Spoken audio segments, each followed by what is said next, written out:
So எல்லாருக்கும் ஒரு பெரிய ஹாய். முக்கியமாக ஃபிலிம் ரோல் ஃபேமிலிக்கு எல்லாரும் வந்துட்டீங்கல்ல.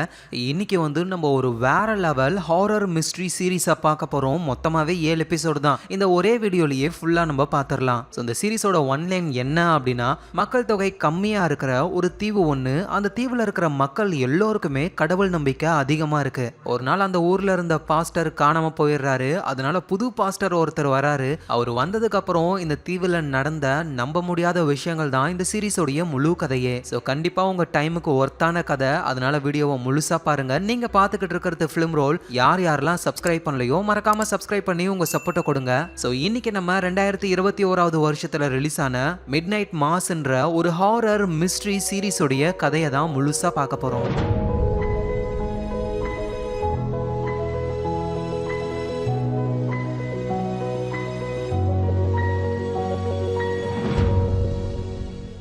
ஸோ கதையோடைய ஆரம்பத்திலேயே ரெய்லின்னு ஒருத்தர் அவர் காரில் போய்கிட்டு இருக்கும்போது ஒரு ஆக்சிடெண்ட்டை பண்ணிடுறாரு. இதனால ஒரு பொண்ணு இறந்தே போயிடுறா.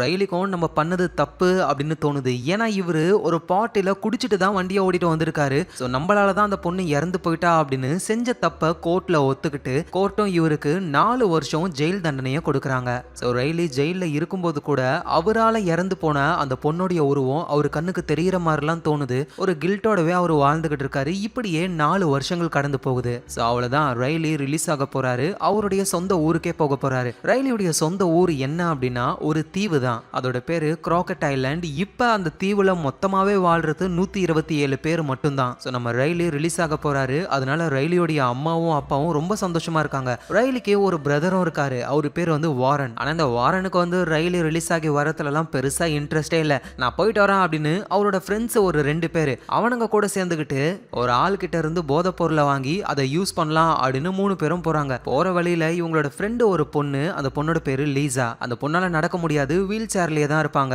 லீசா வா போலாம் அப்படின்னு கூப்பிட, ஐயோ என்னாலாம் முடியாதுப்பா அப்படின்னு அந்த பொண்ணு வரலன்னு சொல்ல, இந்த 3 பேரும் வாங்கடா நம்ம போலாம் அப்படின்னு இவங்க இருக்காங்களே தீவு, அதுக்கு பக்கத்திலேயே சின்னதா ஒரு தீவு இருக்கு. அந்த தீவுக்கு நைட் டைம்ல ஒரு ஓட்ட படகை ஓட்டிக்கிட்டு அங்க போயிடுறாங்க. பார்த்தா அந்த தீவுல செடிக்கு நடுவுல கண்ணு மாதிரி அப்படியே லைட் எறிகிற மாதிரி ஒன்று தெரியுது. என்னடான்னு பார்த்தா அது எல்லாமே பூனைங்க தான். ரொம்ப வருஷத்துக்கு முன்னாடி ஒரு 4-5 பூனையை கொண்டு வந்து இந்த தீவுல விட்டுருப்பாங்க போல. இப்ப அது பெருகி நிறைய பூனைகள் இருக்கு. இதை பூனை தீவுன்னு கூட கூப்பிடுவாங்களாம். நம்ம ரெய்லியோடைய பிரதர் இருக்கார்ல, அதான் வாரனுடைய ஃப்ரெண்டு ஒருத்தர் கேட்கிறாரு, இங்க இவ்வளவு பூனைகள் இருக்கு, எதை சாப்பிடுங்க இதுங்க அப்படின்னு கேட்கும் பொழுது வாரனுடைய இன்னொரு ஃப்ரெண்டு சொல்றாரு, டே 100 வருஷத்துக்கு முன்னாடி இந்த தீவுலயும் மனுஷங்க வாழ்ந்திருக்காங்க. இறந்த உடனே இங்கேயே புதைச்சிருக்காங்க. ஸோ இப்போ ஏதாவது புயல் வந்துச்சு அப்படின்னா புதைச்சி வச்சிருந்த அந்த புணங்கள்லாம் வெளியே வந்துடும். அதுங்களை தான் இந்த பூனைங்க சாப்பிடும் அப்படின்னு சொல்ல, இதை கேட்டு வாரணும், ஆனா 100 வருஷத்துக்கு முன்னாடி புதைச்சிருக்காங்கன்னா வெறும் எலும்பு மட்டும் தான் இருக்கும். எதை வச்சு நான் சொல்றேன்னா, புயல் வந்த உடனே எங்க வீட்டுக்கு பின்னாடி ஃபுல்லா எலும்பு கூடுகளா இருக்கும். ஏன்னா அந்த தீவுல இருந்து தான் அந்த எலும்பு கூடுகள்லாம் வருது அப்படின்னு வாரன் சொல்றாரு.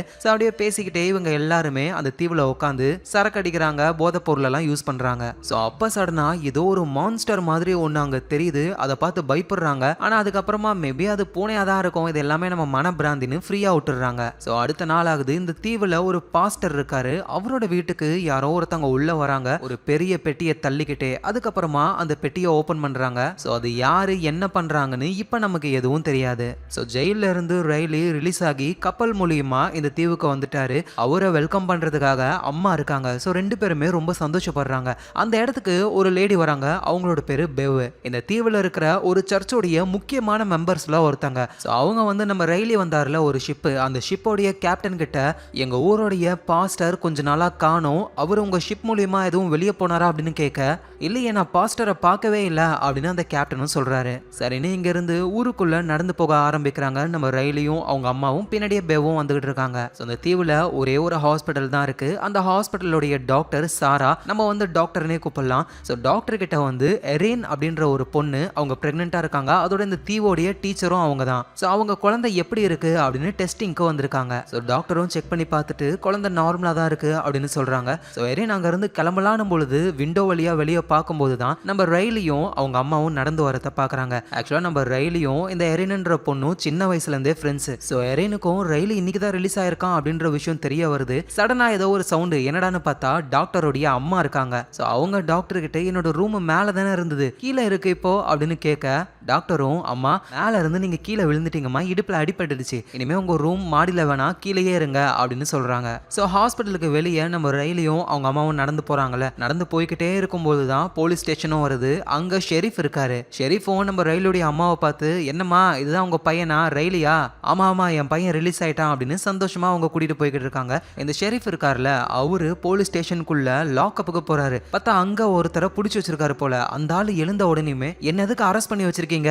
உன்னை யார் அரெஸ்ட் பண்ணது? நேத்து நைட்டு நீ வந்து ஏதோ பேயை பார்த்தேன் மான்ஸ்டரை பார்த்தேன்னு சொல்லிக்கிட்டு இருந்த, அதுவும் பயங்கரமா குடிச்சு வேற தொலைகிற, குடிக்காதன்னு சொன்னா கேட்கவும் மாட்ற, அதான் ரோட்ல படுத்துக்கிட்டு இருந்த உன்னை லாக்அப்ல தூங்க வச்சேன் அப்படின்னு சொல்றாரு. உள்ள இருந்தவரை வந்து நம்ம குடிகாரன் அப்படின்னு சொல்லலாம். ஷெரீஃபும் குடிகாரரும் வெளியே வராரு. இந்த குடிகாரருக்கு ஒரு டாக் ஒன்று இருக்கு. அந்த டாக் வந்து நம்ம பெவ் இருக்காங்கல்ல, சர்ச்சோடைய முக்கியமான மெம்பர், அவங்க ரயிலுடைய அம்மாவுக்கும் பின்னாடி தானே நடந்து வந்துகிட்டு இருந்தாங்க. அவங்க இந்த போலீஸ் ஸ்டேஷனை கிராஸ் பண்ணும்பொழுது அந்த டாக் இவங்களை பார்த்து குறைக்குது. அதனால ஷெரீஃப் கிட்ட இந்த டாக் ரொம்ப மோசமானதுன்னு நினைக்கிறேன், இந்த தீவிலே இது இருக்கக்கூடாது அப்படின்னு சொல்ல, ஷெரீஃபும் இல்ல இது நல்ல டாக் தான், சும்மா கத்திருக்கோம் அப்படின்ற மாதிரி அந்த பெவ்ன்ற லேடியை அனுப்பி விட்டுட்டு இந்த குடிகாரரும் அவரோட டாக் எடுத்துக்கிட்டு அங்க இருந்து போயிடுறாரு. எங்க நம்ம ரயிலையும் அவங்க அம்மாவும் வீட்டுக்கு வந்துடுறாங்க. ரயிலு கேட்கிறாரு, அம்மா இங்க நிறைய பேர் வாழ்ந்துகிட்டு இருந்தாங்க, இப்ப என்ன வெறும் 127 பேர் தான் இருக்கும் அப்படின்னு கேட்க, ஏன்னா 3 வருஷத்துக்கு முன்னாடி ஒரு ஷிப்ல லீக் ஆகி அதுல இருந்து ஆயில்லாம் கடல்ல கலந்து நம்ம தீவை சுத்தி இருக்கிற எல்லா மீன்களும் அழிஞ்சு போச்சுங்க. இதனால நிறைய நோய் இன்ஃபெக்ஷன்லாம் வந்தது. நம்ம தீவோடைய முக்கியமான தொழிலே மீன் பிடிக்கிறது தான். அது ரொம்பவே பாதிக்கப்பட்டதுனால இங்க இருந்த முக்காவாசி குடும்பங்கள் வேற ஒரு ஊருக்கு போயிட்டாங்க. ஸோ மீதி இருக்கிறது இந்த கொஞ்சம் பேர் தான் அப்படின்னு அம்மா சொல்றாங்க. ஸோ இந்த நேரத்தில் இந்த தீவோடைய முக்கியமான ஆட்கள்லாம் ஸ்கூல்ல ஒரு மீட்டிங்கை போடுறாங்க. நாளைக்கு ஒரு பெரிய புயல் இருக்கு, ஸோ அது ரொம்பவே மோசமாக கூட வாய்ப்பு இருக்கு, நம்ம பாதுகாப்பான இடத்துக்கு போகணும் அப்படின்னு சொல்லும்போது தான் பெவ் இருக்காங்கல்ல, சர்ச்சோடைய முக்கியமான மெம்பர், அவங்க என்ன சொல்றாங்கன்னா, சர்ச் ரொம்ப பாதுகாப்பான இடம், ஸோ அதனால எல்லாரும் சர்ச்சுக்கு வந்துருங்க, எல்லாமே சேஃபா இருக்கலாம் அப்படின்னு சொல்ல எல்லாருக்கும் ஓகேன்னு தோணுது. சரி நம்ம ரயிலி வீட்டில் அவரோட ஃபேமிலி கூட ஒன்னா உட்காந்து சாப்பிட்டுக்கிட்டு இருக்காரு. அம்மா என்ன சொல்றாங்கன்னா, நாளைக்கு புயல் வரப்போகுதான், நம்ம எல்லாரும் சர்ச்சுக்கு போகணும், அதோட ரயிலி சர்ச்சில் பாஸ்டருக்கு ஹெல்ப்ஃபுல்லா இருந்த ஹெல்ப்பர் நீ தானே, திரும்பவும் நீ அதே வேலையை செய்யணும் அப்படின்னு சொல்லும் பொழுது ரயிலி முடியாதுன்னு சொல்றாரு. ஏன்னா ரயிலி ஆக்சிடென்ட் பண்ணி ஜெயிலுக்கு போய் இந்த 4 வருஷத்துல அவருக்கு கடவுள்னாவே சுத்தமா பிடிக்கவே இல்லை, அதனால நான் சர்ச்சுக்கே வரமாட்டேன், ப்ரே பண்ணவே மாட்டேன் அப்படின்னு சொல்லிடுறாரு. ஸோ இதனால அம்மா ரொம்ப சோகமாயிடுறாங்க. அப்பா வந்து தனியா நம்ம ரயிலு கிட்ட, இங்க பாரு, உனக்கு கடவுள் நம்பிக்கை இருக்கோ இல்லையோ, ஜஸ்ட் உங்க அம்மாவோட சந்தோஷத்துக்காகவாவது நீ சர்ச்சுக்கு வா, ஏன்னா நீ ஜெயிலுக்கு போனதுக்கு அப்புறம் நீ சீக்கிரமா ரிலீஸ் ஆகணும்னு தினமும் வந்து உங்க அம்மா ப்ரே பண்ணிக்கிட்டே இருந்தாங்க அப்படின்னு அவரு சொல்ல, ரயிலையும் சரி ஓகே அம்மாவுக்காக வரேன்னு ஒத்துக்கிறாரு. ஸோ இந்த டைம்ல இவங்க தீவுக்கு பக்கத்திலேயே பூனைகள்லாம் அதிகமா இருக்கிற ஒரு தீவு இருக்கும்ல, அதுல ஒரு பூனை அப்படியே நடந்து வந்துகிட்டு இருக்கு. அப்ப செடிகளுக்கு நடுவில் ஏதோ ஒன்று ஒளிஞ்சிருந்து அப்படியே அந்த பூனையை பிடிச்சி சாகடிக்குது. ஸோ இதே நேரத்தில் இந்த ஊருடைய பாஸ்டர் இருக்கார்ல, அவரோட வீட்டுக்கு இந்த பெவ் போறாங்க. ஏன்னா பாஸ்டர் வீட்டுக்கு வந்த மாதிரியே தெரியுது. இவங்களும் டோரை தட்டுறாங்க, உள்ள இருந்து எந்த ஒரு ரிப்ளையும் இல்லை. சரின்னு இவங்க கிட்ட ஒரு கீ இருக்கு, அதை யூஸ் பண்ணி உள்ள போய் பார்த்தா வீடே களைச்சி போட்ட மாதிரி இருக்கு. வீட்டுக்கு நடுவில் ஒரு பெரிய பெட்டி ஒன்று இருக்கு. இதை யாரோ ஒருத்தர் கொண்டு வந்து வச்சிருப்பாரு. ஸ்டார்டிங்லேயே நம்ம பார்த்துருப்போம். இது என்ன போட்டின்னு பெவ் பார்த்துக்கிட்டு இருக்கும்போது சடனா அந்த இடத்துல ஒரு பர்சன் வராரு. ஸோ அது யாருன்னா ஒரு புது பாஸ்டர். இவரை வந்து நம்ம ஃபாதர்னு சொல்லலாம். அடுத்த நாள் ஆகுது. ஸோ இன்னைக்கு நைட்டு தான் புயல் வரப்போகுது. ஆனால் இன்னைக்கு சண்டேன்றதுனால எல்லாரும் சர்ச்சுக்கு வந்துட்டாங்க. அங்கே அந்த புது ஃபாதர் இருக்கார்ல, அவரு எல்லாரும் முன்னாடியும் ஆல்ரெடி இருந்த பழைய பாஸ்டர் உடம்பு முடியாததுனால அவர் இப்போ இந்த தீவிலேயே இல்லை, பக்கத்தில் இருக்கிற ஒரு சிட்டியில் ட்ரீட்மெண்ட் எடுத்துக்கிட்டு இருக்காரு. ஸோ அப்படின்னு சொல்லிட்டு வந்தவங்களுக்குலாம் ப்ரே பண்ணுறாரு ஆளு. நம்ம ரெய்லி மட்டும் அப்படியே உருன்னு இருக்காரு, ஏன்னா அவருக்கு கடவுள்னாவே பிடிக்கல. ஆனால் அந்த ஃபாதர் இருக்கார்ல, வந்த எல்லாரு கூடவும் நல்லா பேசுறாரு. அந்த லீசான்ற பொண்ணு வீல் சேர்லயே இருப்பாங்களே, அவங்க கிட்டயும் பேசுறாரு. அதோட நம்ம ரயிலி வந்து ப்ரே பண்ணல அப்படின்ற விஷயத்தையும் ஃபாதர் புரிஞ்சுக்கிறாரு. ஆனா ரயிலியோடைய அம்மா நல்ல வேலையா ஜெயிலுக்கு போயிட்டு வந்திருக்கான், அதான் கொஞ்சம் மனசு ஒரு மாதிரி இருக்கு அவனுக்குன்னு சொல்லி சமாளிச்சிடுறாங்க. ஸோ அப்புறம் ரயிலி அவரோட ஃப்ரெண்டு எரின் கூட மீட் பண்ணி பேசிக்கிட்டு இருக்காரு. 2 பேருமே இதுக்கப்புறம் இந்த ஊர்ல தான் வாழணும்னு மைண்ட் செட்ல இருக்காங்க. ஏன்னா எரினும் வந்து இந்த தீவை விட்டு வெளியே போய் அவங்களுக்கு ஹஸ்பண்ட்லாம் வந்து ப்ராப்ளம் ஆகி திரும்ப இந்த தீவுக்கே வந்துட்டாங்க. இப்போ பிரெக்னெண்டா வேற இருக்காங்க. நம்ம ரயிலையும் அதே மாதிரி தான் அந்த தீவை விட்டு வெளியே போய் அங்க வேலை செஞ்சுக்கிட்டு இருந்தாரு. ஆனா கார் ஆக்சிடென்ட் பண்ணி 4 வருஷம் ஜெயில இருந்து திரும்ப இந்த தீவுக்கே வந்துட்டாரு. ஸோ இதை பத்தி தான் இவங்க பேசிக்கிட்டு இருக்காங்க. நைட் டைமும் ஆகுது, புயல் ஸ்டார்ட் ஆயிடுச்சு, மழை இடின்னு ரொம்ப மோசமா போய்கிட்டே இருக்கு. ஸோ நிறைய பேர் சர்ச்சில் இருக்காங்க. ஆனா நம்ம ரயிலையும் அவரோட ஃபேமிலியும் அவங்க வீட்டில் தான் இருக்காங்க. ரயிலி வந்துட்டு விண்டோ வழியா வெளியே பார்க்கும்பொழுது அந்த பழைய பாஸ்டர் இருந்தார்ல, அவர் இருக்கிற மாதிரியே தெரியுது. இந்த விஷயத்த அவருடைய அப்பா அம்மா கிட்ட சொல்றாரு. அவங்க என்ன சொல்றாங்கன்னா, அந்த பழைய பாஸ்டர் ரொம்ப வயசானவர், இவ்வளோ புயல் எல்லாம் அவர் நிக்கலாம் வாய்ப்பே இல்லை அப்படின்னு சொல்ல, இதை கேட்காம ரயிலி வேகமா வெளியே போனா அங்க அந்த பாஸ்டர் இருக்காரு. பக்கத்துல போக ட்ரை பண்ணா அந்த பாஸ்டர் அவரை விட்டு தூரமா ஓடி போறாரு. ஸோ ரயிலுக்கு என்ன பண்றதுன்னு தெரியல, திரும்ப வீட்டுக்கே வந்துடுறாரு. ஸோ அடுத்த நாள் ஆகுது, புயலும் ஒரு வழியா நின்னுடுச்சு. நம்ம ரயிலியோடைய வீட்டுக்கு பின்னாடி ஒரே பறவைகளா சுத்திக்கிட்டு இருக்கு. என்னடான்னு போய் செக் பண்ணி பார்க்கும்போது தான் கரை ஓரத்துல ஃபுல்லா பூனைகள் இறந்து போயிருக்குங்க. ஏன்னா ஸ்டார்டிங்லேயே ரயிலியோடைய பிரதர் ஃபாதர் வாரன் சொல்லியிருப்பாரு, இந்த மாதிரி புயல்லாம் வந்தா அந்த பூனைகள் தீவுல புதைச்சு வச்சிருந்த பிணங்களுடைய எலும்பு கூட வரும்னு. அதே மாதிரிதான் அந்த பூனைகள் தீவுல ஏதோ ஒண்ணு பூனைகளை சாகடிக்குது. அப்படி இறந்து போன பூனைகள் தான் புயல்னால இப்ப இங்க கரை ஒதுங்கி இருக்குங்க. ஸோ இந்த விஷயம் கேள்விப்பட்டு இந்த ஊருடைய மேயரும் நம்ம ஷெரீஃபும் வந்து பாக்குறாங்க. ஆக்சுவலா அந்த ஷெரீஃப் இருக்கார்ல, அவர் வந்து ஒரு முஸ்லீம். ஸோ அதனால மேயர் என்ன சொல்றாரு அப்படின்னா, நீங்க சர்ச்சுக்கு வாங்க, அப்பதான் இங்க இருக்கிறவங்களாம் உங்க கூட கொஞ்சம் சகஜமா பழகுவாங்க அப்படின்ற மாதிரி சொல்றாரு. ஸோ பூனைகள்லாம் எப்படி இறந்து போயிருக்கும், ஏதாவது நோயா இருக்குமா அப்படின்னு பாக்குறாங்க. ஆனா என்ன ஏதுனே உங்களுக்கு தெரியல, அதுங்க எப்படி இறந்துருக்கும்னு கண்டுபிடிக்கவே முடியல. ஸோ நம்ம ரயிலையும் வந்து நடந்த விஷயத்த சொல்றாரு. இந்த மாதிரி நான் பழைய பாஸ்டரை பார்த்தேன், புயலுக்கு நடுவில் நின்றுகிட்டு இருந்தாரு, நான் பக்கத்துல போனா ஓட்டாருன்னு சொல்ல அதை யாரும் நம்புற மாதிரியே இல்ல. ஸோ அப்புறம் அந்த வீல் சேர்ல இருக்கிற லீசான்ற பொண்ணு இருக்கால, ஆக்சுவலா இந்த ஊருடைய மேயரோட பொண்ணு தான் அவங்களே. அவங்க ரெகுலரா சர்ச்சுக்கு போவாங்க. ஸோ இதை பத்தி புதுசா வந்த அந்த ஃபாதரும் பேசிக்கிட்டு இருக்காரு. ஸோ இப்படி லிசாவும் ஃபாதரும் பேசிக்கிட்டே வரும்பொழுது அந்த குடிகாரர் இருக்காருல்ல, அவரு டாக் கூட்டிட்டு வராரு. டக்குன்னு லிசாவை பார்த்த உடனே ஆளு திரும்பி போயிடுறாரு. ஏன்னா அந்த லீசா பொண்ணு வந்து இந்த நிலைமையில இருக்காங்கன்னா அதுக்கு காரணம் அந்த குடிகாரர் தான். ஸோ குடிச்சிட்டு கன்னால தெரியாதனமா சுட்டதுனால அது லிசா காலில் பட்டு வாழ்க்கை ஃபுல்லா அவங்க வீல் சேர்லயே இருக்கிற மாதிரி ஆயிடுச்சு. ஸோ அப்புறம் அந்த ஃபாதர் என்ன பண்றாங்கன்னா, இந்த ஊருடைய டாக்டர் இருக்காங்கல்ல சாரா, அவங்க வீட்டுக்கு போறாரு. சாராவுடைய அம்மா வந்து எப்பவுமே சர்ச்சுக்கு வருவாங்க. ஆனா இப்ப வந்து கீழே விழுந்து இடுப்புல அடிபட்டதுனால அவங்க சர்ச்சுக்கு வரது இல்ல, அதுவும் கண்ணும் சரியா தெரியறது இல்ல அப்படின்ற விஷயம் கேள்விப்பட்டு ஃபாதர் அப்படியே வீட்டுக்கே போயிட்டு டாக்டருடைய அம்மாவுக்கு ப்ரே பண்ண ஆரம்பிக்கிறாரு. அவர் ப்ரே பண்ணிட்டு போன அன்னைக்கு நைட்டே டாக்டருடைய அம்மாவுக்கு கண் பார்வை கொஞ்சம் நல்லா தெரியற மாதிரி தோணுது. ஸோ அப்புறம் பிரெக்னெண்டா இருக்காங்கல்ல எரின், அவங்க ஸ்கூல்ல இருக்கும் பொழுது கண்ணாடி துடைக்கிறதுக்கு அந்த கிளாஸ் கிளீனர் எடுக்கலான்னு வந்தா அந்த இடத்துல சர்ச்சோடைய முக்கியமான மெம்பர் பெவ் இருக்காங்க. அவங்க கையில விஷ மருந்து இருக்கு. எரினும் விஷ மருந்து எதுக்கு, இல்ல என் வீட்டுல வந்து எலி தொல்லை அதிகமா இருக்கு அதுக்கு தான் அப்படின்னு சொல்றாங்க. ஸோ அடுத்த நாள் சர்ச்சுக்கு எல்லாரும் வராங்க, ஏன்னா ஈஸ்டர் ஃபெஸ்டிவல். ஸோ ஃபாதரும் அவங்க எல்லாருக்காகவும் ப்ரே பண்ணிட்டு சர்ச்சுக்கு வெளியவே எல்லாருக்குமே சாப்பாடு போடுறாங்க, சாப்பிட்டுக்கிட்டு இருக்காங்க. ஸோ ஃபாதர் வந்து நம்ம ரயிலு கிட்ட பேசுறாரு, நம்ம ஊர்ல இருக்கிறது கொஞ்சம் பேர் தான், அதுலயும் முக்காவாசி பேர் இந்த போதை பொருள் இதுக்கெல்லாம் அடிமையா இருக்காங்க. நீ பாரு, குடிச்சிட்டு வண்டியை ஓட்டி ஒருத்தவங்களை கொன்னுட்ட, இப்ப அந்த குடியில இருந்து வெளியே வந்துட்ட. ஸோ இதனால ஒரு குரூப்பை நம்ம கிரியேட் பண்ணி இதுல இருந்து வெளியே வரதுக்கு நம்ம ட்ரை பண்ணணும். பாரு, குடிகாரன் குடிச்சுக்கிட்டே இருக்கான், அவனையும் நம்ம காப்பாற்றணும் அப்படின்னு பேசிக்கிட்டு இருக்கும் போதே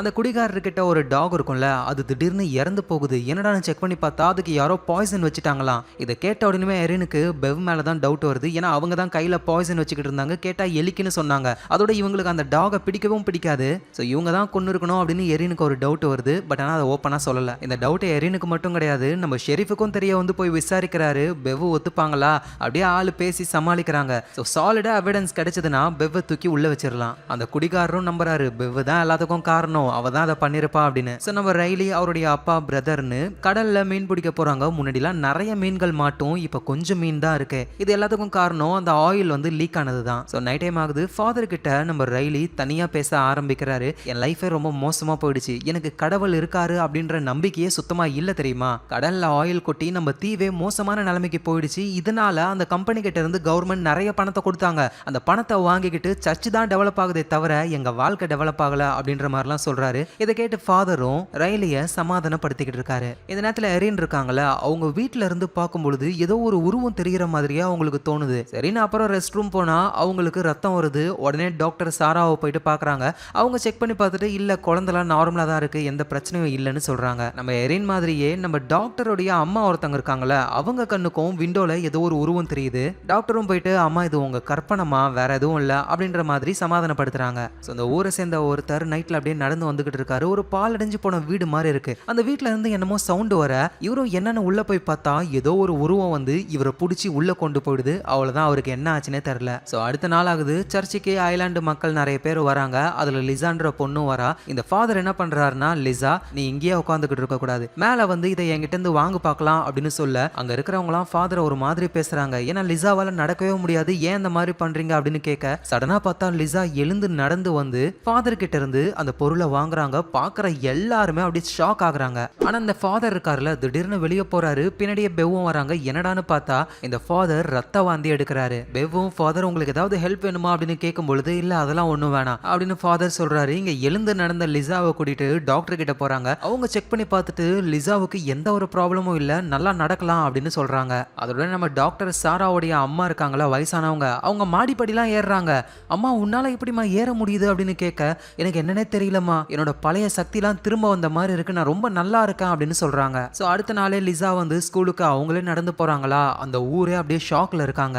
அந்த ஊர் மக்கள்லாம் நம்ம ஃபாதர் இருக்கிற இடத்துக்கு போயிட்டு அவங்களோட குறைகளையும் தீர்க்க சொல்றாங்க. அந்த பெவ் சொல்றாங்க, நீங்க தொடர்ந்து சர்ச்சுக்கு வாங்க, கண்டிப்பா உங்க எல்லாரோட நோயும் போயிடும் அப்படின்ற மாதிரி சொல்றாங்க. ஸோ அதை நம்பி நிறைய பேர் சர்ச்சுக்கு வர ஆரம்பிக்கிறாங்க. ஒவ்வொருத்தருடைய நோயுமா கொஞ்சம் கொஞ்சமா குறைய ஆரம்பிக்குது, சரியாகிறாங்க. இந்த ஃபாதர் இருக்கார்ல, அவர் வந்து சர்ச்சுக்கு வரவங்களுக்குலாம் ஒரு ஒயினை கொடுப்பாங்க. அதுல ஏதோ ஒன்றுத்த கலக்கிறாரு. ஸோ அப்புறம் பிரேயர் நடந்துகிட்டு இருக்கும்போது திடீர்னு ஃபாதர் மயங்கி கீழே விழுறாரு. டாக்டர் சாரா வந்து செக் பண்ணி பார்க்கும் பொழுது அவருக்கு ஒரு நார்மல் வைரல் ஃபீவர் தான், ரெஸ்ட் எடுத்தா சரியாயிடும்னு சொல்றாங்க. இந்த நேரத்தில் லீசா இருக்காங்கல்ல, அவங்க குடிகாரருடைய வீட்டுக்கு போறாங்க. ஏன்னா அவரு ஷூட் பண்ணி தான் இவங்களால நடக்க முடியாம போயிடுச்சு. ஆனா இப்ப என்னால நடக்க முடியுது, ஸோ அதனால நான் உன்னை மன்னிச்சிடுறேன் அப்படின்னு குடிகாரர்கிட்ட சொல்லிட்டு அவங்க அங்க இருந்து வந்துடுறாங்க. எங்க இந்த ஊருடைய ஷெரீஃப் இருக்கார்ல, அவரும் வந்து முஸ்லீம். ஆனா அவரோட பையனோட பேக்குள்ள பைபிள் இருக்கு. ஸோ உடனே ஸ்கூலுக்கு போயிட்டு, இங்க பாருங்க, பைபிள்லாம் என் பையனுக்கு கொடுக்குற வேலை வச்சுக்காதீங்க, நான் வேற ஒரு மார்க்கத்தை சேர்ந்தவன் அப்படின்னு அவர் சொல்லும் பொழுது இந்த ஸ்கூலுக்கும் இன்சார்ஜ் மாதிரி பெவ் தான் இருக்காங்க. அவங்க என்ன சொல்றாங்கன்னா, வர எல்லா பசங்களுக்கும் நாங்க பைபிளை கொடுப்போம், ஸோ உங்க பையன் வேணும்னா படிக்கட்டும், இல்லைனா அதை திரும்ப வந்து கொடுத்துட்டோம் அப்படின்ற மாதிரி அவங்க சொல்றாங்க. சரின்னு ஷெரீஃபும் வீட்டுக்கு போயிட்டு அவரோட பையன் கிட்ட பேசும்பொழுது அந்த பையன் சொல்றான், அப்பா என் ஃப்ரெண்ட்ஸ் எல்லாருமே சர்ச்சுக்கு போறாங்க, நானும் போறேன் அப்படின்னு சொல்றான். உடனே ஷெரீஃபும், நீ எதுக்காக சர்ச்சுக்கு போற? ஏன்னா அப்பா நடக்கவே முடியாத லிசா எழுந்து நடந்தால கடவுள் தானே அவரோட பவரை யூஸ் பண்ணாரு.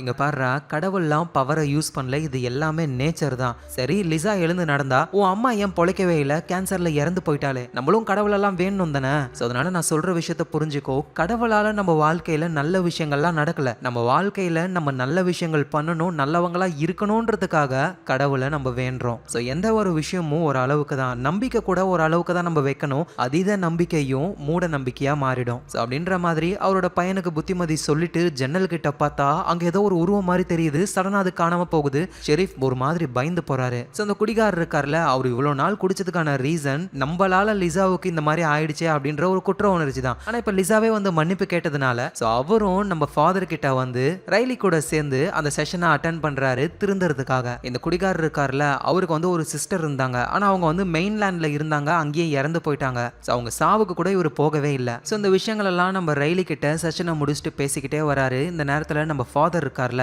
அங்க பெவ் மற்றவங்களாம் இருக்காங்க. திடீர்னு ஃபாதர் அப்படியே கீழே விழுறாரு. கண்ணுலாம் ரெட்டா இருக்கு. என்னன்னு செக் பண்ணி பார்த்தா ஃபாதரோட உடம்புல உயிரும் இல்ல, ஒன்னும் இல்ல, செத்த போன மாதிரி இருக்காரு. ஸோ இந்த ஃபாதருக்கு என்னடா ஆச்சு அப்படின்னு பார்க்கும்போது அப்படியே கதை பாஸ்டுக்கு போகுது. இதுக்கு முன்னாடி இந்த ஊர்ல ஒரு பழைய பாஸ்டர் இருந்தார்ல, அவரு வந்து ஊரா சுத்திக்கிட்டு இருக்காரு. அப்படி ஒரு இடத்துக்கு போகும்போது திடீர்னு மணல் புயல் வந்துருது. ஸோ அதனால ஒரு குகையில போயிட்டு அவர் ஒளிஞ்சுக்க ட்ரை பண்றாரு. அந்த குகை ரொம்ப இருட்டா இருக்கு. ஸோ மணல் புயல் போகிற வரைக்கும் அங்கேயே இருந்தவர் சடனா அங்க ஏதோ ஒரு சவுண்டு கேக்குதுன்னு வத்தி குச்சியை கிழிச்சு செக் பண்ணி பார்க்கும்போது தான் அந்த குகைக்குள்ள ஒரு வித்தியாசமான ஒரு மான்ஸ்டர் ஒன்னு இருக்கு. ஸோ அந்த மான்ஸ்டர் அந்த பாஸ்டரை கடிச்சிருது. அதோட அது ரத்தம் பாஸ்டர் குடிக்கிற மாதிரி வாயிலையும் படுற மாதிரி பண்ணிடுதா. அப்படியே பாஸ்டர் ஒரு மாதிரி நில கொழிஞ்சு போறாரு. கொஞ்ச நேரம் கழிச்சு அவர் கண்ணை முழிச்சு பார்க்கும் பொழுது வயசான பாஸ்டர் இளமை ஆயிடுறாரு. ஸோ இப்படி இளமையான அந்த பாஸ்டர் தான் திரும்ப இந்த தீவுக்கே வராரு. வேற ஒரு பாஸ்டரா நம்ம அவரை ஃபாதர்னு சொல்லிக்கிட்டு இருந்தோம். ஸோ இவ்வளவு நேரம் நம்ம பார்த்துக்கிட்டு இருந்த ஃபாதர் ஆக்சுவலா ஒரு 80-90 வயசு இருக்கிற ஒரு தாத்தா. ஸோ அந்த மான்ஸ்டருடைய ரத்தத்தை குடிச்சதுனால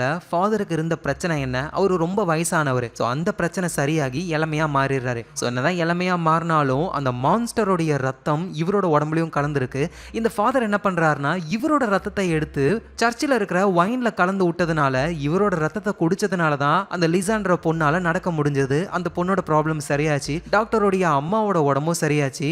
ஸோ தொடர்ந்து சர்ச்சுக்கு வந்து எல்லாரோட உடம்பும் சரியாகிக்கிட்டு இருக்கு. ஸோ அதோட ஃபாதர் கூடவே அந்த மான்ஸ்டரும் இப்போ இந்த தீவில் தான் இருக்கு. பூனைகளை சாகடிச்சது அந்த மான்ஸ்டர் தான். அடிக்கடி எல்லாரும் ஒரு உருவத்தை பார்க்குறாங்களே, அது அந்த மான்ஸ்டருடைய உருவம் தான். என்னதான் நம்ம அதை மான்ஸ்டர்னு சொன்னாலும் ஃபாதர் அதை ஏஞ்சல்னு சொல்றாரு. ஏன்னா அதோடைய ரத்தத்தினால தான் இங்க இருக்கிற எல்லாருடைய உடம்பும் சரியாகி அற்புதங்கள் நடக்குது அப்படின்னு அவரு நினைக்கிறாரு. ஸோ இந்த மாதிரி வயசான பாஸ்டர் தான் இப்போ இளமையா ஃபாதரா மாறிட்டாரு அப்படின்ற விஷயம் நம்ம பெவ், இந்த தீவோடைய மேயரு, இன்னும் ஒரு சில பேருக்கு மட்டும் தான் தெரியுமே. அவங்க எல்லாருமே சர்ச்சோடைய முக்கியமான மெம்பர்ஸ். ஸோ அடுத்த நாள் ஆகுது. பிரெக்னெண்டா இருக்காங்களே எரின், அவங்க டாக்டர் சாராவை மீட் பண்றாங்க. அவங்களும் செக் பண்ணி பார்த்துட்டு, ஐயோ ஐம் சாரி, உன்னோட கரு வந்து கலைஞ்சிருச்சு அப்படின்னு சொல்றாங்க. எரினும் ரொம்ப கஷ்டப்படுறாங்க. ஸோ உன்னோட பிளட் சாம்பிளை மட்டும் கூட நான் சிட்டிக்கு அனுப்பி என்ன ப்ராப்ளம்னு செக் பண்றேன்னு டாக்டர் சாரா எரினுடைய பிளட் சாம்பிளை வாங்கிக்கிறாங்க. ஸோ எரினும் வயிற்றுக்குள்ளேயே குழந்தை இறந்து போச்சுன்ற அந்த சோகமான விஷயத்த நம்ம ரயிலு கிட்டையும் சொல்லி கஷ்டப்படுறாங்க. ரயிலையும் சமாதானப்படுத்த ட்ரை பண்றாரு. எங்க அந்த குடிகாரர் இருக்காருல, அவர் எப்ப பார்த்தாலும் சரக்க குடிச்சுக்கிட்டே இருப்பாரு. ஆனா இன்னைக்கு ஃபுல்லா குடிக்காமலே இருக்காரு. இதை பார்க்குற நம்ம ஷெரீஃபும் பரவாயில்லையா, நீ திருந்துட்டியா அப்படின்னு பாராட்டுறாரு. எங்க அந்த ஃபாதரும் அப்படியே வீட்டுக்குள்ளேயே இருக்காரு. அவரோட கையை கிழிச்சு அவரே அவரோட ரத்தத்தெல்லாம் குடிக்கிறாரு. ஸோ நைட் டைம் ஆனதுக்கு அப்புறம் நேரா ஒரு டாக்டருடைய அம்மா இருக்காங்களே அவங்கள பார்க்க வராரு. அவங்களுக்கு தான் இப்ப கண்ணு நல்லா தெரியும்ல. அவங்க நம்ம ஃபாதரை பார்த்த உடனேயுமே நீயா நீ எப்படி இளமையான அப்படின்னு சொல்லி கேட்குறாங்க. ஏன்னா ஃபாதரும் டாக்டருடைய அம்மாவும் சின்ன வயசுல இருந்தே ஒன்னா இந்த ஊர்ல இருந்தவங்க தான். ஸோ அதனால அவர் எங்கா இருக்கிறத பார்த்த உடனே அடையாளம் கண்டுபிடிச்சிடுறாங்க. ஸோ இது எல்லாத்துக்கும் காரணம் கடவுளுடைய ஏஞ்சல் தான் அப்படின்ற மாதிரி சொல்லி 2 பேரும் ப்ரே பண்றாங்க. ஸோ அதுக்கப்புறமா ஃபாதர் அவருடைய இடத்துக்கு போயிடுறாரு. அங்க அந்த குடிகாரர் வராரு. ஃபாதர் உங்களுக்கு ஒரு விஷயம் தெரியுமா, நான் இன்னைக்கு ஃபுல்லா குடிக்கவே இல்லை அப்படின்னு சொல்ல ஃபாதரும் பரவாயில்ல சூப்பர் அப்படின்னு கட்டி பிடிக்கிறாரு. ஆனா கட்டி பிடிச்சவரு ஆளு விடவே இல்லை. அப்படியே பிடிச்சி தள்ளி விட குடிகாரர் மண்டையில அடிபட்டு அப்படியே ரத்தம் வருது. சோ அந்த ரத்தத்தை ஃபாதர் குடிக்க ஆரம்பிக்கிறாரு, ஒரு ரத்த காட்டேரி மாதிரி. சோ அடுத்த நாள் ஆகுது, சர்ச்சுக்கு எல்லாருமே வராங்க. நம்ம ஷெரீஃப் இருக்கார்ல, அவரோட பையனும் நான் சர்ச்சுக்கு போகணும் அப்படின்னு சொல்ல சரி ஓகே ஏதோ ஒன்று பண்ணு அப்படின்னு சொல்லி அனுப்பி வைக்கிறாரு. ஸோ சர்ச்சில் எல்லாருமே ஃபாதருக்காக வெயிட் பண்றாங்க. ஆனா ஃபாதர் வரவே இல்லை. ஸோ என்னென்ன பெவ்வும் ஃபாதரோட வீட்டுக்கு வந்து செக் பண்ணி பார்க்கும்போது தான் அவர் ஓரமா உட்காந்துக்கிட்டு இருக்காரு. வாயிலா ரத்தமா இருக்கு.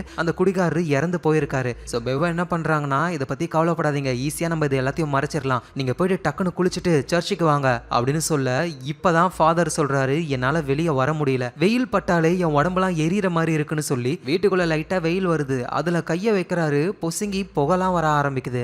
பெவும் சர்ச்சுக்கு போயிட்டு ஃபாதருக்கு வந்து உடம்பு சரியில்லை, நீங்க அப்படியே ப்ரே பண்ணுங்க அப்படின்னு சொல்லி ஃபாதர் பத்தின விஷயங்களை தெரிஞ்ச ஆட்களை மட்டும் கூட்டிட்டு ஃபாதருடைய வீட்டுக்கு வராங்க. மேயரும் அதுல இருக்காரு. சோ எப்படியாவது இந்த குடிகாரனுடைய உடம்ப நம்ம இந்த ஊரை விட்டு வெளியே அனுப்பணும், இந்த விஷயம் வெளியே யாருக்கும் தெரியக்கூடாதுன்னு சொல்ல மேயருக்கு இந்த விஷயம் பிடிக்கல. அவர் ஒரு மாதிரி பேசுறாரா. உடனே பெவும், இங்க பாரு, ஃபாதர்னால தான் வீல் சேர்ல இருந்த உன் பொண்ணு நடக்க ஆரம்பிச்சா, இப்ப இந்த விஷயம் வெளியே தெரிஞ்சு அவரை போலீஸ் பிடிச்சிட்டு போயிடுச்சுன்னா அவ்வளவுதான், உன் பொண்ணு திரும்பவும் வீல் சேர்லயே உட்கார வேண்டியதுதான்னு சொல்ல பயந்து போன மேயரும் சரி ஓகேன்னு இந்த விஷயத்த மறைக்க ஆரம்பிக்கிறாங்க. சோ பிரெக்னெண்டா இருந்த எரின் இருக்காங்களா, அவங்க இந்த தீவை தாண்டி இருக்கிற சிட்டிக்கு போய் அங்க அவங்க டெஸ்ட் பண்ணி பார்க்கும்போது, ஏமா நீ பிரெக்னென்ட்டே ஆகல, என்ன பிரெக்னென்ட் ஆனலாம் சொல்ற, எந்த ஒரு சிம்டம்ஸுமே இல்ல அப்படின்னு சொல்லி விட்டுறாங்க. ஆனா நம்ம ஐலாண்ட்ல இருந்த டாக்டர் சாரா நான் பிரெக்னென்ட்டா இருந்தேன்னு சொன்னாங்களேன்னு இவங்களுக்கு புரியல. இந்த நேரத்துல ஐலாண்ட்ல டாக்டர் சாரா இருக்காங்களே, அவங்க வந்து நம்ம எரினுடைய பிளட் சாம்பிளை எடுத்து வச்சிருப்பாங்க. அதுல வெயில் பட்ட உடனேயுமே அந்த பிளட்டே ஒரு மாதிரி ஆவி ஆகிடுது. சோ அதை பார்த்து டாக்டர் சாராவுக்கு என்னன்னே புரியல. சோ நைட் டைம் ஆகுது. வழக்கம் போல நம்ம ரைலி ஃபாதரை பார்க்க வராரு, ஏன்னா அந்த செஷன் நடக்கும்ல. ஆனா அந்த இடத்துக்கு நம்ம குடிகாரரு வரவே இல்லை. ரைலியும் அந்த குடிகாரன் எங்க போனா அப்படின்னு கேட்க ஃபாதரும் அது வந்து அவன் சிட்டிக்கு போயிருக்கான், அவனோட சிஸ்டர் அங்கதான் இருக்காங்களாம், பாக்குறதுக்கு போயிருக்கான் அப்படின்னு ஃபாதர் சொன்ன உடனேயுமே இங்க நம்ம ரைலிக்கு டவுட் வருது. ஏன்னா ரைலி கிட்ட அந்த குடிகாரர் சொல்லியிருப்பாரு, என் சிஸ்டர் சிட்டில தான் இருந்தா, ஆனா அவ இறந்து போயிட்டா, சாவுக்கு கூட நான் போகல அப்படின்னு. இங்க ஃபாதர் சிஸ்டரை பார்க்க அந்த குடிகாரன் போயிருக்கான்னு பொய் சொல்றாருன்னு தெளிவா புரியுது. சோ அந்த குழப்பத்தோடவே நம்ம ரைலி அங்க இருந்து போறாரு. சோ அவர் போனதுக்கு அப்புறமா அந்த இடத்துக்கு அந்த மான்ஸ்டர், அந்த ஏஞ்சல் எப்படி வேணாலும் சொல்லலாம், அது அந்த இடத்துக்கு வருது. ஒரு பாட்டில்ல அதோடைய ரத்தத்தை நிரப்ப ஆரம்பிக்குது. இங்க குழப்பத்துல போன நம்ம ரைலி பேசாம நம்ம ஃபாதர் கிட்டயே ஓப்பனா கேட்டுடலான்னு திரும்ப ஆளு வராரு. உள்ள அந்த மான்ஸ்டர் இருக்கிறத பார்த்து ஷாக் ஆகுறாரு. சோ உடனே அங்க இருந்து போகலாம் அப்படின்னு ட்ரை பண்ணா அந்த மான்ஸ்டர் நம்ம ரைலியை பிடிச்சி அப்படியே லாக் பண்ணி அவரை கடிக்க ஆரம்பிக்குது. சோ அடுத்த நாள் ஆகுது. ஷெரீஃப் கிட்ட ஒரு லேடி கம்ப்ளைண்ட் பண்றாங்க. இதுக்கு முன்னாடி நம்ம பார்த்திருப்போம்ல, ஒருத்தர் நைட்ல நடந்து வருவாரு, பாலடைஞ்ச வீட்டுல சவுண்டு கேட்கும், உள்ள போவாரு, ஏதோ ஒண்ணு வந்து அவர் இழுத்துருமே, அது வந்து அந்த மான்ஸ்டர் தான். சோ அந்த மான்ஸ்டர்னால அவர் இறந்து போயிட்டாரு, சோ அவர் காணாம போயிட்டாருன்னு அவரோட சிஸ்டர் வந்து கம்ப்ளைண்ட் பண்றாங்க. அதே மாதிரி நம்ம எரின் இருக்காங்களே, அவங்களும் ஷெரீஃப் கிட்ட வந்து இந்த மாதிரி ரைலி எங்க போனான்னு தெரியல அப்படின்னு அவங்களும் கம்ப்ளைண்ட்டை கொடுக்குறாங்க. சோ இதை கேட்டுட்டு ஷெரீஃபும் கவலைப்படாதீங்க, கண்டிப்பா நம்ம அவங்கள கண்டுபிடிச்சிடலாம் அப்படின்னு ஆறுதல் சொல்றாரு. சோ எப்பவுமே சர்ச்சில் வந்து யூஸ்வலா மார்னிங்ல மாஸ் இருக்கும். ஸோ அதனால எல்லாரும் வராங்க. ஆனா பெவ் என்ன சொல்றாங்கன்னா, இனிமே சர்ச்சில் மார்னிங் மாஸ்லாம் கிடையாது, அதை வந்து நம்ம ஈவினிங்கா இருட்டினதுக்கு அப்புறம் வச்சுக்கலாம், சிம்பிளா சொல்லணும்னா மிட் நைட் மாசா வச்சுக்கலாம் அப்படின்னு அவங்க சொல்றாங்க. ஏன்னா ஃபாதருக்கு வெயில்னா ஒத்துக்காது, வெயில்ல பட்டாருன்னா ஆளு காலி ஆயிடுவார்ல, அதுக்காக தான். ஸோ அதே மாதிரி ஈவினிங் டைமும் ஆகுது, வெயில்லாம் போயிடுச்சு. இந்த ரயிலி எங்க போயிருப்பான் அப்படின்னு எரின் யோசிக்கும் போது ரயிலி எரின் கிட்ட வராரு. டே நீ எங்கடா போனா அப்படின்னு கேட்க, உங்ககிட்ட ஒரு முக்கியமான விஷயம் சொல்லணும் அப்படின்னு சொல்லி ஒரு போட்ல அப்படியே கடலுக்கு நடுவுல இவங்க போக ஆரம்பிக்கிறாங்க. ஸோ ரயிலி சொல்றாரு, மேல தெரியுற அந்த நட்சத்திரங்கள் எல்லாம் பார்த்தா உனக்கு என்ன தோணுது? ஒன்னும் தோணல, சாதாரண நட்சத்திரங்கள். எது சாதாரண நட்சத்திரங்களா? அங்க இருக்கிற ஸ்டார்ஸோட எனர்ஜி கீழே பூமிக்கு வருது, இங்க இருக்கிற எல்லாருமே எனர்ஜியா இருக்காங்க, ஒவ்வொரு எனர்ஜியும் ஒன்னோட ஒன்னு கனெக்ட் ஆகிருக்கு அப்படின்னு ஆளு பேசுறாரு என்னென்னமோ. அடா அது விடு ரயிலி, நீ எங்க போன, என்ன ஆச்சு உனக்கு அப்படின்னு கேட்கும்போது தான் ரயிலியும் நடந்த விஷயத்த சொல்ல ஆரம்பிக்கிறாரு. ஸோ ஃபாதர் வந்து குடிகார அவன் தங்கச்சியை பார்க்க போயிருக்கான் அப்படின்னு போய் சொல்லியிருப்பாரு. இதை பத்தி நம்ம ஃபாதர் கிட்டே கேட்டு தெரிஞ்சுக்கலான்னு ஆளு போயிருப்பாரு அங்க. ஆனா அந்த இடத்துல அந்த மான்ஸ்டர் இருந்தது, தப்பிச்சு போக ட்ரை பண்ணாரு. ஆனா அந்த மான்ஸ்டர் ரயிலியை பிடிச்சி ஃபாதர் மாதிரியே ரயிலியவும் மாத்தி விட்டுடுது. ஸோ மயங்கின ரயிலி அடுத்த நாள் தான் கண்ணை முழிச்சு எழுந்துக்கிறாரு. ஃபாதரும் ரயிலி கிட்ட பேசலான்னு ட்ரை பண்ணா, நான் இங்க இருந்து போகணும் அப்படின்னு ரயிலி வெளியே போக ட்ரை பண்றாரு. வெயில் பட்ட உடனே அவர் உடம்பே எரியற அளவுக்கு சுட ஆரம்பிக்குது. டக்குன்னு ஆளு உள்ள வந்துடுறாரு. சரின்னு ஃபாதரும் நடந்த எல்லா உண்மையும் சொல்றாரு. உண்மையிலே நான் தான் பழைய பாஸ்டர். அந்த ஏஞ்சலுடைய ரத்தம் எனக்குள்ள போனதுனால தான் நான் ரொம்ப இளமையா மாறிட்டேன்னு சொல்றாரு. இப்ப அதே சக்தி உனக்கும் இருக்கு. கடவுள் உன்னை தேர்ந்தெடுத்திருக்காரு அப்படின்ற மாதிரிலாம் சொல்றாங்க. ரயிலுக்கு எதுவும் புரியல. அந்த குடிகாரனுக்கு என்ன ஆச்சுன்னு கேட்கும்போது நான் தான் அவனை கொன்ன, ரத்தத்தை குடிச்சேன் அப்படின்னு ஃபாதர் சொல்ல, உனக்கே அது கேவலமா தோணல அப்படின்னு கேட்கும் பொழுது பெவ் இருக்காங்கல்ல அவங்கள பக்கத்துல கொண்டு வந்த உடனேயுமே நம்ம ரயிலே அந்த பெவ்வை கொண்டு ரத்தத்தை குடிக்கிறதுக்கு ட்ரை பண்றாரு. பாத்தியா, உனக்கும் தோணுது. ஸோ இதே மாதிரி தான் எனக்கும் தோணுச்சு. ஸோ அதுக்கு முடிவு என்ன தெரியுமா, நம்மள மாதிரியே எல்லாரையுமே மாற்றணும். அதனால தான் ரத்தத்தை நான் ஒயினில் கலந்து கொடுக்க நம்ம மக்கள் எல்லோருமே ஆரோக்கியமாக மாற ஆரம்பிச்சாங்க. ஸோ இதே மாதிரியே எல்லாரையுமே மாற்றி கடவுளுக்கு நம்ம சேவை செய்யணும். நீ நல்லா யோசிச்சு பதில சொல்லு அப்படின்ற மாதிரி இவர் சொல்றாரு. ஸோ நல்ல வேலையா வெளியே வெயிலெலாம் போய் ஈவினிங் டைம் ஆயிடுச்சு. ரயிலையும் அப்படின்னு நேராக வெளியே வந்து எரினை தான் மீட் பண்ணுறாரு. ஸோ எரினை போட்டில் கடலுக்கு நடுவில் கொண்டு வந்து இந்த விஷயங்களை சொல்லியிருக்காரு. ஆனால் ரயிலி சொன்னதை எரின் நம்புற மாதிரியே இல்லை. ரயிலையும் இன்னும் கொஞ்ச நேரத்தில் நீயே நம்புவ, நான் உங்ககிட்ட எதுக்காக இதெல்லாம் சொன்னேன் அப்படின்னா எப்படியாவது நீங்க இருந்து தப்பிச்சு போ அப்படின்னு அவரு சொல்றாரு. சடனா மார்னிங் டைம் சன்ரைஸ் ஆகுது. அந்த ஒளி ரயிலி மேல பட்ட உடனேயுமே அப்படியே அவரு எரிஞ்சு போய் இறந்து போறாரு. ஸோ இந்த விஷயத்தை பார்த்து எரின் பயந்து போறாங்க. அதோட இது எல்லாமே உண்மைன்னு உங்களுக்கு புரியுது. ஸோ அப்புறம் எரின் கரைக்கு வந்து நடந்த எல்லா விஷயத்தையும் டாக்டர் சாரா இருக்காங்கல்ல அவங்க கிட்ட சொல்ல அவங்களும் நம்புறாங்க. அதோட உங்ககிட்ட ஒன்று காட்டணும் அப்படின்னு சொல்லி டாக்டர் சாரா அவங்க அம்மாவை கூட்டிட்டு வராங்க. பார்த்தா அவங்க ரொம்ப யங்கா இருக்காங்க. அதோட இது எங்க அம்மாவோட பிளட் அப்படின்னு சொல்லி அதை வெயில்ல காட்டின உடனேயுமே அந்த பிளட் அப்படி பத்திக்கிட்டு எரியுது. ஸோ சாராவும் சொல்றாங்க, நீ சொல்ற மாதிரி சர்ச்சில் கொடுக்குற ஒயின்ல அந்த மான்ஸ்டரோட ரத்தத்தை கலந்ததுனால அதை குடிச்சவங்களுக்கு அவங்க உடம்புல ஏதோ வித்தியாசமா நோய் வந்திருக்குன்னு நினைக்கிறேன். அதனால தான் வெயில்ல அவங்களால போக முடியல. அதோட அவங்க குடிச்ச ஒயினுக்கு ஏத்த மாதிரி அவங்க உடம்புல அந்த ரத்தத்தோடைய பவர் இருக்கு. அடிக்கடி அந்த ஃபாதர் எங்கள் வீட்டுக்கு வந்து எங்கள் அம்மாவுக்கு ப்ரேயர் பண்ணுறேன்னு சொல்லி அந்த ஒயினை கொடுத்துருக்கான். அதனால தான் எங்கள் அம்மா உடம்புல அதிக எஃபெக்டில் இருக்குது. நீ அந்த சர்ச்சில் எப்போவாவது தான் அந்த ஒயினை குடிக்கிறன்றதுனால தான் அதோட எஃபெக்ட் உங்ககிட்ட கம்மியாக இருந்திருக்கு. ஆனால் அந்த எஃபெக்டே உன் குழந்தைய மொத்தமாக அழிச்சிருச்சு அப்படின்னு சொல்கிறாங்க. ஸோ நம்ம ஏதாவது ஒன்று பண்ணி இந்த சர்ச்சில் நடக்கிற விஷயத்தை நம்ம தடுத்தாகணும் அப்படின்னு சொல்லி டாக்டர் சாரா என்ன பண்ணுறாங்கன்னா ஷெரீஃப் கிட்ட போகிறாங்க. ஷெரீஃப் கிட்ட சில விஷயங்களை சொல்கிறாங்க. ஆனால் அவர் நம்புற மாதிரி இல்லை. என்னால் எந்த ஆக்ஷனையும் எடுக்க முடியாது. ஏன்னா நான் ஒரு முஸ்லீம்ன்றதுனால நான் எது பண்ணாலும் ஏதோ வெஞ்சன்ஸில் பண்ணுறேன்னு நினைப்பாங்க. ஸோ அதனால எனக்கு என்ன பண்ணுறதுன்னு தெரியல அப்படின்னு அவர் சொல்கிறாரு. இங்கே நம்ம எரினோ நேராக ரயிலியோடைய அம்மாவை மீட் பண்றாங்க. நடந்த விஷயத்த சொன்னா அவங்க நம்புவாங்களான்னு தெரியாது. ஆனா இருந்தாலும் ரயிலி இறந்து போயிட்டாருன்ற விஷயத்த சொல்றாங்க. ஆனா அத ரயிலியோடைய அம்மா நம்பவே இல்லை. அவன் ஜெயில இருந்து ரிலீஸ் ஆயிருக்கான், மனசு கஷ்டமா இருக்குன்னு வெளியே எங்கேயாவது போயிருப்பான், அவன் செத்துருக்கலாம் மாட்டான் அப்படின்ற மாதிரி கோவப்படுறாங்க. சரி எது என்னவோ நம்ம சொல்றதை யாரும் கேட்க மாட்டாங்க, நம்மளாவது இங்க இருந்து எஸ்கேப் ஆகலாம் அப்படின்னு எரின்னு டாக்டர் சாரா அவங்களுடைய அம்மா இருக்காங்கல்ல இவங்க 3 பேருமே கப்பல் இருக்கிற இடத்துக்கு போறாங்க. பார்த்தா இவங்களை கூட்டிட்டு போற மாதிரி எந்த ஒரு கப்பலும் இல்ல.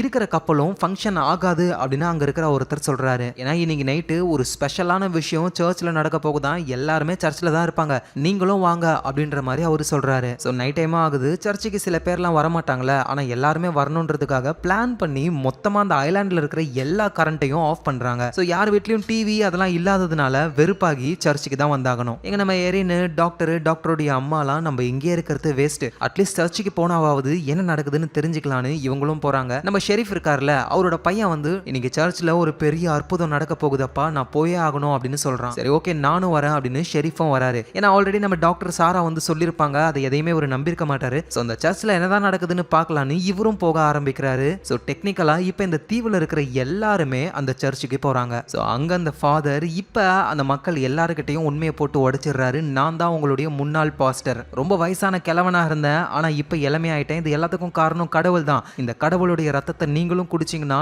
நீங்களும் இளமையா மாறிடலாம் அப்படின்னு சொல்லி எல்லாருக்குமே அந்த ரத்தத்தை ஊத்தி கொடுக்க ஆரம்பிக்கிறாரு. இந்த விஷயம் நம்ம ஷெரீஃபுக்கு பிடிக்கல. அவர் பையனை கூட்டிட்டு அங்கிருந்து போகலான்னு பார்த்தா போக விடாம அந்த இடத்துல அந்த மிருகம் இருக்கு. அது ஏஞ்சல்னு சொல்றாங்க. பட் பார்க்கறதுக்கு ஒரு வேம்பயர் டைப்ல இருக்கு. ஸோ அது இவங்க எல்லாரும் முன்னாடியும் அதோட ரெக்கையை விரிச்சு காட்டுது. ஸோ இதோட ரத்தத்தை குடிச்சுதான் எல்லாருமே சாகா வரம் பெற போறோம்னு கொடுக்குறாரு. எல்லாரும் குடிக்கவும் ஆரம்பிக்கிறாங்க. நம்ம ஷெரீஃப் கன் எடுத்து அந்த மிருகத்தை போட்டு தரலான்னு வரும்போது எல்லாரும் பிடிச்சி தடுத்து நிறுத்துறாங்க. ஷெரீஃபோட பையன் அந்த ரத்தத்தை மடக்குன்னு குடிச்சிடறான். ஸோ ஒன்ஸ் அந்த ரத்தத்தை குடிச்ச உடனே கொஞ்ச நேரத்துக்கு அப்படியே ஆளுங்க மயங்கிடுவாங்க. கொஞ்ச நேரம் கழிச்சு தான் எழுந்துப்பாங்களே. ஸோ ஷெரீஃப் கையில இருந்த கன்னும் கொஞ்சம் தூரம் போய் விழுது. அதை நம்ம டாக்டருடைய அம்மா இருக்காங்களே அவங்க எடுத்து அந்த ஃபாதருடைய நெத்தி பொட்டிலேயே பொட்டுன்னு வைக்கிறாங்க. அவ்வளவுதான், அவர் கீழே விழுந்து காலி ஆகுறாரு. ஆனா திரும்ப உயிரோட வந்துருவாரு. ஆனா அதை பார்க்குற ஏஞ்சல் என்ன பண்ணுதுன்னா டாக்டருடைய அம்மாவை அப்படியே அட்டாக் பண்ணி வெளியே தூக்கிட்டு போயிடுது. இங்க அந்த ஏஞ்சலுடைய ரத்தத்தை குடிச்சவங்கலாம் மயங்கி கண்ணை முழிச்சு எழுந்ததுக்கு அப்புறம் அவங்களுக்கு பயங்கரமா பசிக்குது. அதனால பக்கத்துல இந்த ரத்தத்தை குடிக்காம இருப்பாங்கல்ல ஆளுங்க, அவங்கள அட்டாக் பண்ண ஆரம்பிக்கிறாங்க அவங்க ரத்தத்தை குடிக்கிறதுக்காக. சோ எப்படியாவது இங்க இருந்து எஸ்கேப் ஆகணும்னு அந்த சர்ச்ல இருந்து நம்ம எரின், டாக்டர் சாரா, ரைலியோடைய பிரதர், ரைலியோடைய அம்மா, அப்புறம் லீசான்ற ஒரு பொண்ணு இருப்பால அந்த பொண்ணு, ஷெரீஃப், இவங்க எல்லாருமே எஸ்கேப் ஆக ஆரம்பிக்கிறாங்க. ஆனா குறுக்கா அந்த பெவ் பொண்ணு வராங்க. அவங்களையும் ஷூட் பண்ணிட்டு இவங்க வேக வேகமா எரினுடைய வீட்டுக்கு போறாங்க. எங்க குண்டடி வாங்கின ஃபாதர் கண்ணை முழிச்சு எழுந்து உட்கார்ந்துகிட்டு இருக்காரு. அவருக்கு பக்கத்திலேயே டாக்டர் சாராவுடைய அம்மா இருக்காங்க. சோ இவதான் ஃபாதர் ஒரு விஷயத்தையே சொல்றாரு. ஃபாதருக்கும் இவங்களுக்கும் பிறந்தவங்க தான் டாக்டர் சாராவே. ஆனா இவர் ஃபாதரா இருக்கிறதுனால இந்த விஷயத்தை வெளியே சொல்ல முடியாம இவர் சர்ச் வேலையை பார்த்துக்கிட்டாரு. சாராவுடைய அம்மாவும் சாராவை பார்த்துக்கிட்டு தனியாவே இருந்திருக்காங்க. சோ இந்த வாழ்க்கை வந்து அவருக்கு பிடிக்கவே இல்லை. காலங்கள் கடந்து போயிடுச்சு, வயசாயிடுச்சு. சோ அப்பதான் நான் அந்த ஏஞ்சலை பார்த்தேன். என்னோட இளமை திரும்ப வந்துருச்சு. அதே மாதிரி நீயும் இளமையாயிட்டனா மீதி இருக்கிற வாழ்க்கையை நம்ம சந்தோஷமா நமக்கு பிடிச்ச மாதிரி வாழலாம்ல, அதுக்காக தான் இது எல்லாத்தையும் பண்ண அப்படின்னு அவரு சொல்றாரு. சோ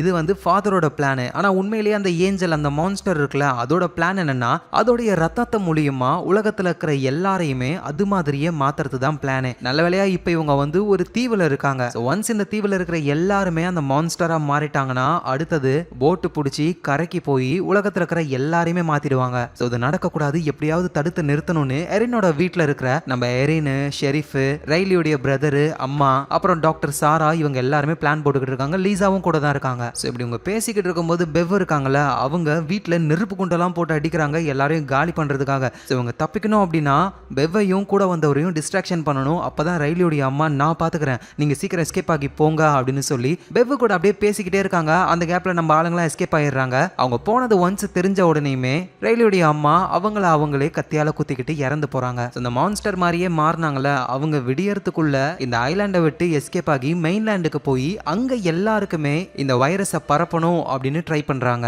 இந்த விஷயம் நம்ம எரினுக்கும் தெரியும். ஆனா போட் தான் இல்லையே, இருக்கிற போட்டும் ஒர்க் ஆகலன்னு தானே சொன்னாங்க. மேபி அது ஒர்க் ஆக வாய்ப்பு இருக்கு, நமக்கு தான் விடல. சோ அந்த போட்டை நம்ம எரிக்கணும் அப்படின்னு இவங்க எல்லாருமே போய் பெட்ரோலை ஊத்தி அந்த போட்டை எரிச்சிடுறாங்க. சோ இருக்கிறது சின்ன போட்டு ஒன்னே ஒண்ணுதான். சோ அதுல ஒரு குரூப் மட்டும் தான் தப்பிக்க முடியும். நம்ம ரைலியோடைய பிரதர் இருக்கார்ல, அவரும் லீசாவும் என்ன பண்றாங்கன்னா அந்த குடிகாரருடைய வீட்டுக்கு போறாங்க. ஏன்னா அவர் வீட்டுல தான் கன் இருக்கும்னு சொல்லி அதை எடுக்கலான்னு போனா அங்க அந்த மான்ஸ்டர் யாரோட ரத்தத்தையோ குடிச்சுக்கிட்டு இருக்கு. அந்த மான்ஸ்டரை சுடலான்னு ட்ரை பண்ணா ஒண்ணுமே ஆகல அதுக்கு. அதோட அது வந்து ரியாக்டும் பண்ணல. ஏன்னா ஒருத்தரோட ரத்தத்தை குடிக்கும் பொழுது அது எதையுமே கண்டுக்காது போல, தெரியாது போல அதுக்கு. சோ அந்த கேப்பை யூஸ் பண்ணி வீட்டு ஃபுல்லா பெட்ரோலை ஊத்தி கொளுத்தி விட்டுறாங்க. சூடு பட்டு அந்த மான்ஸ்டர் அப்படியே பறந்து அங்க இருந்து போகுது. சோ லீசாவும் ரைலியோடைய பிரதரும் என்ன பண்றாங்கன்னா ஒரு போட் ஒன்னு இருக்கு, அந்த போட்ல அப்படியே துடுப்பு போட்டு நடு கடலுக்கு போயிடுறாங்க. சோ இப்பொழுதைக்கு இவங்க 2 பேர் சேஃபா இருக்காங்க. ஆனா நம்ம எரின், ஷெரீஃப், டாக்டர் இவங்க எல்லாருமே தீவுல தான் இருக்காங்க.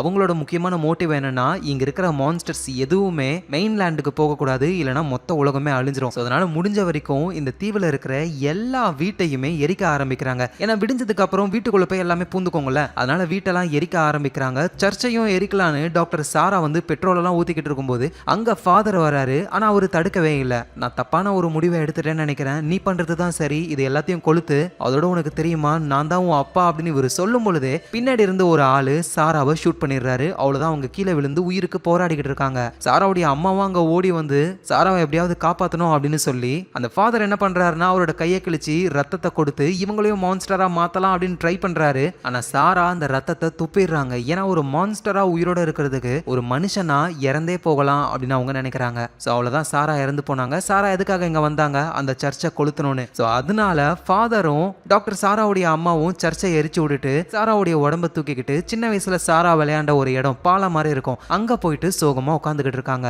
சோ இந்த நேரத்துல இங்க இருக்கிற எல்லா மான்ஸ்டருக்கும் பெவ் இருக்காங்கல்ல, அவங்க தான் தலைமையாளா ஆகுறாங்க. இன்னும் கொஞ்ச நேரத்துல விடிய போகுது. வெயில் நம்ம மேல பட்டுடுச்சுன்னா நம்ம எல்லாருமே எரிஞ்சு போயிடுவோம். ஒரே ஒரு ஷெல்டர் மட்டும் தான் இந்த தீவுல மிச்சம் இருக்கு, அங்கதான் நம்ம ஒளிஞ்சுக்கணும் அப்படின்னு ஷெல்டருக்கு வராங்க. ஆனா அந்த ஷெல்டரையும் கொளுத்துறதுக்கான வேலை போய்கிட்டு இருக்கு. நம்ம ஷெரீஃப் தான் கொளுத்த ட்ரை பண்றாரு. ஆனா அந்த இடத்துக்கு வந்த பெவ் ஷெரீஃபை ஷூட் பண்ணிடுறாங்க. அவ்வளவுதான், அவரும் உயிருக்கு போராட ஆரம்பிக்கிறாரு. சரின்னு எரின் என்ன பண்றாங்கன்னா நம்ம அதை கொளுத்துவோம் அப்படின்னு போறாங்க. அந்த நேரத்துல அந்த மான்ஸ்டர் வந்து எரினை பிடிச்சி அவங்க கழுத்தை கடிச்சு ரத்தத்தை குடிக்க ஆரம்பிக்குது. இந்த மாதிரி ரத்தத்தை குடிக்கும் பொழுது அதை யாரு என்ன பண்ணாலும் தெரியாது, ஜஸ்ட் நெருப்பு பட்டா மட்டும்தான் அது ரியாக்ட் ஆகும். ஸோ எரின் என்ன பண்றாங்க, கையில கத்தி எடுத்து அதோட ரெக்கையெல்லாம் கிழிச்சு விட்டுறாங்க டார் டாரா. சரி ஓகே, நம்ம அந்த ஷெல்டருக்குள்ள போகலாம் அப்படின்னு எல்லா மான்ஸ்டர்ஸும் நினைக்கும் பொழுது அடிபட்டு இருக்கிற நம்ம ஷெரீஃபோட பையன் இருக்கான்ல, அந்த பையன் லைட்டர் ஆன் பண்ணி உள்ள அந்த ஷெல்டர்ல போட அந்த ஷெல்டரே மொத்தமா எரியுது. அவ்வளவுதான், இந்த மான்ஸ்டர் யாருமே ஒதுங்கிறதுக்கு இடமே கிடையாது. இந்த தீவுல இருக்கிற எல்லா வீடும் எரிஞ்சுக்கிட்டு இருக்கு. நெருப்பு அணைஞ்சாதான் அதுக்குள்ளேயே இவங்களால போக முடியும். ஆனா நெருப்பு அணையறதுக்குள்ள விடிஞ்சிரும் போல டைம் ஆயிடுச்சு. ஸோ விடிய போகுதுன்னு அந்த மான்ஸ்டருக்கும் தெரியும். அந்த மான்ஸ்டர் உடனே மெயின்லேண்டு, அதாவது இந்த ஐலாண்டை விட்டு தள்ளி இருக்கிற வெளிய இடத்துல போயிட்டு ஒதுங்கலாம் அப்படின்னு ட்ரை பண்ணி அங்கிருந்து பறக்க ட்ரை பண்ணுது. அதால சரியா பறக்க முடியல. ஏன்னா நம்ம எரின்னு கத்தியாலேயே டாரா கிழிச்சு விட்டாங்க. இருந்தாலும் பரவாயில்லன்னு தத்தி தத்தி அந்த மான்ஸ்டர் பறக்குது. இதை நடுக்கடல்ல இருந்து லீசாவும் வாரனும் பாக்குறாங்க. விடியறதுக்குள்ள அது மெயின்லேண்டுக்கு போய் சேர்ந்துருமா தெரியலையே, ஆனா அது ரொம்ப ஸ்லோவா தான் போகுது அப்படின்னு இவங்க பேசிக்கிட்டு இருக்காங்க. ஸோ அவ்வளோதான், சன்ரைஸும் ஆரம்பிக்குது. வெளிச்சமும் இந்த தீவு ஃபுல்லா பட ஆரம்பிக்குது. எல்லா மான்ஸ்டர்ஸும் எரிஞ்சு அழிய ஆரம்பிக்கிறாங்க. நம்ம எரினையும் அது கடிச்சு மான்ஸ்டரா மாத்தினதுனால எரினும் இறந்து போறாங்க. நம்ம டாக்டர் சாரா ஆல்ரெடி இறந்து போயிட்டாங்க. ஆனா ஃபாதரும் டாக்டருடைய அம்மாவும் அவங்க மான்ஸ்டர்ன்றதுனால அவங்க எரிஞ்சிடுறாங்க. நம்ம ஷெரீஃப் இருக்கார்ல, அவருக்கு குண்டடிலாம் பட்டிருக்கு. ரத்தம் போய் அவரும் இறக்க தான் போறாரு. ஆனா சாகிறதுக்கு முன்னாடி நம்ம கடவுளை ப்ரே பண்ணலாம் அப்படின்னு சொல்லி அவங்க அல்லாவை ப்ரே பண்றாங்க. கூடவே ஷெரீஃபோட பையனும் ப்ரே பண்றாரு. குண்டடினால நம்ம ஷெரீஃப் இறந்து போயிடுறாரு. அந்த பையன் வந்து அந்த ரத்தத்தை குடிச்சு மான்ஸ்டர் ஆனதுனால வெயில் பட்டு அந்த பையனும் இறந்து போறான். ஸோ இப்படின்னு அந்த தீவில் இருக்கிற எல்லாருமே இறந்து போறாங்க. உயிர் பொழைச்சது லீசாவும் வாரனும் மட்டும்தான். அவங்க நடுக்கடல்ல இருந்து இந்த விஷயத்த பாக்குறாங்க. சடனா லீசா, என் காலை என்னால ஃபீல் பண்ண முடியல அப்படின்னு சொல்றா. ஸோ அப்பதான் இவங்களுக்கும் புரிய வருது, இங்க இருந்து எஸ்கேப் ஆகி போச்சு இல்ல அந்த மான்ஸ்டர், அது ரெக்க கிழிஞ்சு போய் இருக்கிறதுனால அதால மெயின்லேண்டுக்கு ஃபாஸ்டா போக முடியல. அது போய் சேரத்துக்குள்ளேயே வெயில் பட்டு அது அழிஞ்சு போயிடுச்சு. ஸோ இந்த மான்ஸ்டர்னால தான் ஃபாதரும் ஒரு மான்ஸ்டரா மாறினாரு. அவரோட ரத்தத்தை ஒயின்ல கலந்து கொடுத்ததுனால தான் நடக்கவே முடியாம இருந்த லீசா நடந்தாங்க. இப்போ அந்த மெயின் மான்ஸ்டரே அழிஞ்சு போனதுனால அதோட பவர் எதுவுமே ஒர்க் அவுட் ஆகாதுல. ஸோ அதனால லீசா திரும்ப அவங்களோட பழைய நிலைமையான நடக்க முடியாத நிலைமைக்கு போறாங்க. எது என்னவோ உயிர் பொழைச்சிட்டாங்க. ஸோ இவங்க ரெண்டு பேருமே அப்படியே அந்த படகுலையே மெயின்லேண்டுக்கு போயிட்டு அவங்களோட லைஃபை சந்தோஷமா வாழ போறாங்க. இதுதான் இந்த சீரீஸோடைய முழு கதையே. ஸோ கண்டிப்பா அந்த கதை உங்க எல்லாருக்கும் பிடிச்சிருக்கும். பிடிச்சிருந்ததுன்னா ஒரு லைக்கை போடுங்க. அதோட நீங்க பார்த்துக்கிட்டு இருக்கிறது ஃபிலிம் ரோல். மறக்காம சப்ஸ்கிரைப் பண்ணி உங்க சப்போர்ட்டை கொடுங்க. நாளைக்கு நம்ம வேற லெவல் மூவில பார்க்கலாம். Lots of love guys.